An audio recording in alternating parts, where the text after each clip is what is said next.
Mongol, perkasa di Asia Eropa, karena pasukan kavaleri ringan yang menyerang dengan panah. Ini adalah taktik peperangan yang cocok dilakukan di stepa yang rata dan tidak banyak pepohonan. Nah, bayangkan kalau prajurit-prajurit itu harus berperang di medan seperti di Pulau Jawa abad 13, yang masih banyak hutan rimba. Menurut sejarah, Imperium Mongolia warisan Genghis Khan bisa menguasai daerah yang sangat luas di darat. Tapi begitu menyeberang laut, biasanya mereka gagal. Ini terbukti dari invasi ke Jepang yang terjadi sebelumnya. Jepang terselamatkan oleh angin badai yang disebut kamikaze. Bayangkan dengan panjangnya perjalanan mereka berlayar ke Jawa, suhu tropis, medan yang bergunung dan hutan lebat. Tantangannya terlalu tinggi.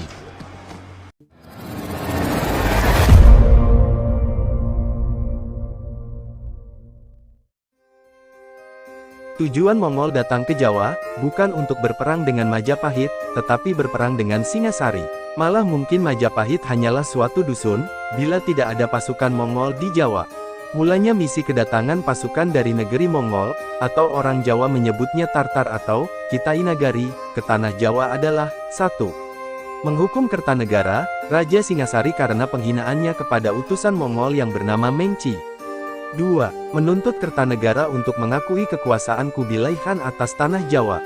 Akhirnya Mongol mengerahkan pasukan besar untuk meluluhlantahkan Singasari, dikawal oleh 3 jenderal perang berpengalaman pasukan Mongol yaitu, Ike Mese, Sibi, dan Gao Xing.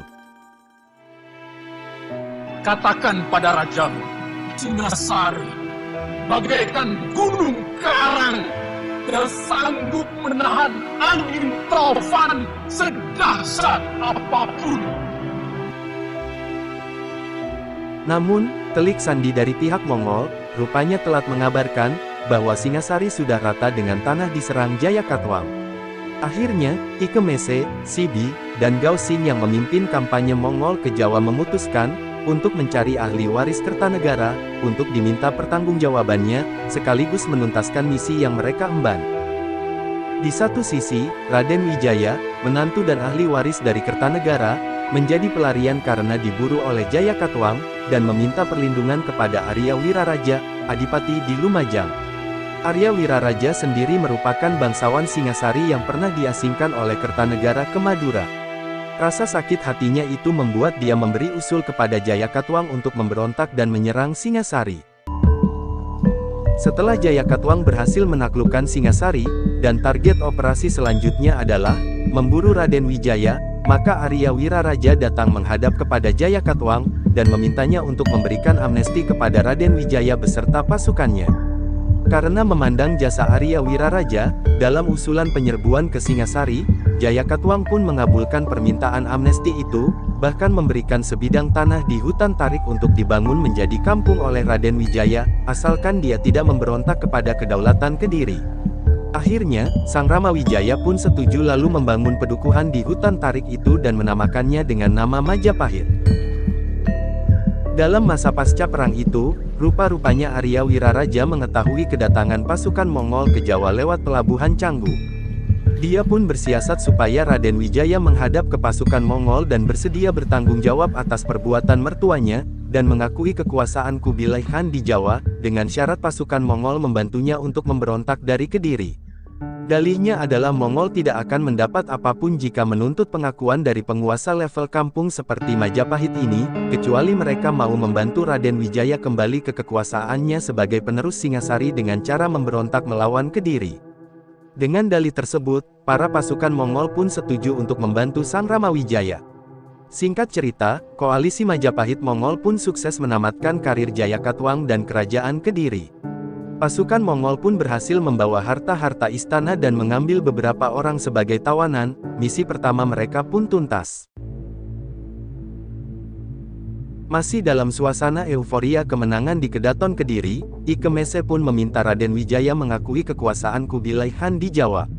Atas siasat Arya Wiraraja, Sang Ramawijaya meminta Ike Mese supaya pasukan Mongol memberikannya waktu senggang untuk menyiapkan seremoni pengakuan kekuasaan di Majapahit, bukan di Kediri.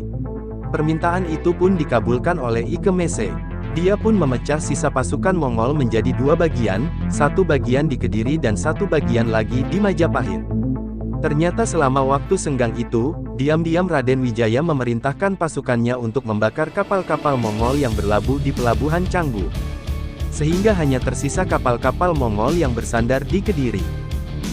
Kedua bagian pasukan Mongol baik yang di Kediri maupun di Majapahit diserang tiba-tiba oleh pasukan Raden Wijaya. Tidak mau pasukan dan harta rampasan perangnya habis tak bersisa, Ki Kemese dan sisa pasukannya memutuskan untuk angkat jangkar dan pulang ke Cina. Konon sesampainya di Cina, Ki Kemese dan punggawa yang lain dihukum oleh Kubilai Khan. Apa yang terjadi jika seandainya muslihat Arya Wiraraja dan Raden Wijaya gagal? Kemungkinan besar nasib Raden Wijaya bakal sama dengan Jayakatwang, dieksekusi mati. Namun, mungkin pula ia turut dibawa ke Cina daratan sebagai tawanan bersama anak dan orang-orang kepercayaan Jayakatwang. Sebagai catatan sebelum melanjutkan jawaban, dinasti Yuan yang didirikan Kubilai Khan adalah bentuk dominasi bangsa Mongol di Cina.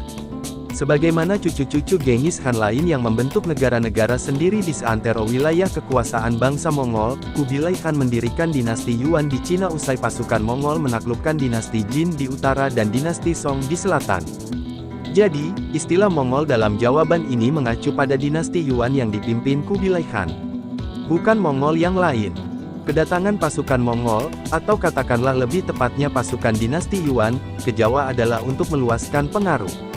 Kubilai Khan tidak peduli siapapun penguasa di Jawa, dia hanya ingin siapapun itu mesti takluk dan tunduk padanya sebagai penguasa tertinggi. Hal yang sama pernah dinyatakan pada Kertanegara melalui dilukainya wajah Mengki, utusan Mongol berujung pengerahan ekspedisi laut besar-besaran oleh Kubilai Khan. Sejarawan masih bersilang pendapat mengenai keberanian Kertanegara melawan Mongol. Tapi, sebagaimana dicatat sejarah, Raden Wijaya sukses mengirim pulang pasukan Mongol ke negaranya dan kerajaan Majapahit yang gilang gemilang pun berdiri.